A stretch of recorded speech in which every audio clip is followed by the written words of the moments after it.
চারজন বিজেপি বিধায়ক, তাদেরকে সাসপেন্ড করা হয়েছে। মার্শাল একেবারে টানতে টানতে নিয়ে গিয়েছেন আর বিধায়ক শঙ্কর ঘোষকে। একেবারে হাতাহাতির পরিস্থিতি, উত্তপ্ত ফের একবার পশ্চিমবঙ্গের বিধানসভা।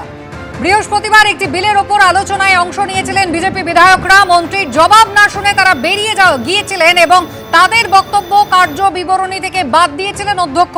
আর আজ বিধানসভার একেবারে শুরুতে এ নিয়ে পয়েন্ট অফ অর্ডার তোলেন বিধায়ক অশোক লাহিড়ী। তিনি বলেন, কোন আইনে তার বক্তব্য বাদ দেওয়া হলো তা অধ্যক্ষকে জানাতে হবে।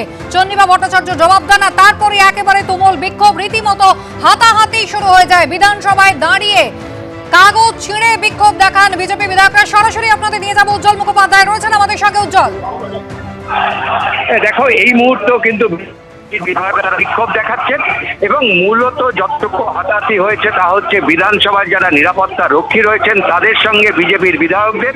আমরা দেখলাম সরকারি দলের যারা বিধায়ক রয়েছেন প্রথমে তারা বিতর্কে জড়ালেও শেষ পর্যন্ত কিন্তু তারা তাদের বেঞ্চে বসে রয়েছেন।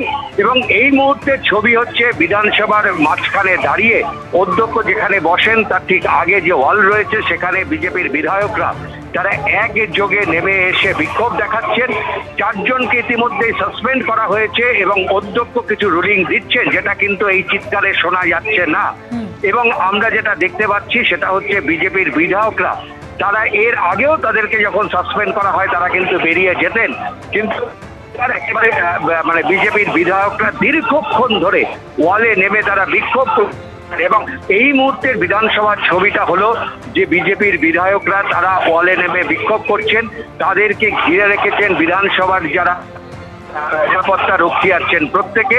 এবং যে চারজন বিধায়ককে সাসপেন্ড করা হয়েছিল তাদেরকে মার্শালদের টিম তারা জোর করে টানতে টানতে বিধান বেরিয়ে নিয়ে যান। রীতিমতন মানে টানা হ্যাচড়া চলে এই চার বিধায়কের সঙ্গে। আমরা দেখতে পাই বিজেপির একাধিক বর্ষিয়ান বিধায়ক তারাও কিন্তু এই তর্কে জড়িয়ে পড়েছে এবং বিজেপি এখনো পর্যন্ত ওয়াকআউট না করে তারা কিন্তু বিধানসভার ভেতরেই টানা স্লোগান দিয়ে যাচ্ছেন। একেবারে মাঝখানটা নিরাপত্তা রক্ষীরা অরূপ বিশ্বাসকে দেখা যাচ্ছে তিনি সরকারি দলের বিধায়কদেরকে নিজেদের আসনে বসার জন্য বলছেন, কিন্তু টানা বিক্ষোভ চলছে অধ্যক্ষের বিরুদ্ধে, টানা স্লোগান চলছে এবং তাদের দাবি যে অধ্যক্ষের যে ভূমিকা তাই নিয়ে তারা সমালোচনায় সরব। এবং এই মুহূর্তে বিধানসভার ছবি বিজেপি বিধায়করা কিন্তু ওয়াকআউট না করেও বিধানসভার মধ্যে দাঁড়িয়ে ওয়ালে নেমে তারা তাদের বিক্ষোভ দেখাচ্ছে। একেবারে উজ্জ্বল, আবারও ফিরবো তোমার কাছে। বিধানসভা কিন্তু ফের একবার উত্তাল। গত সপ্তাহে আপনারা জানেন একদিনের জন্য বিজেপি বিধায়ক মনোজ রাও তাকে কিন্তু সাসপেন্ড করা হয়েছিল। শঙ্কর ঘোষ তাকে সতর্ক করা হয়েছিল। আর এবার শঙ্কর ঘোষ, মনোজ রাও, দীপক বর্মন এবং অগ্নিমিত্রা পাল চারজনকে সাসপেন্ড করা হলো। উত্তপ্ত বিধানসভা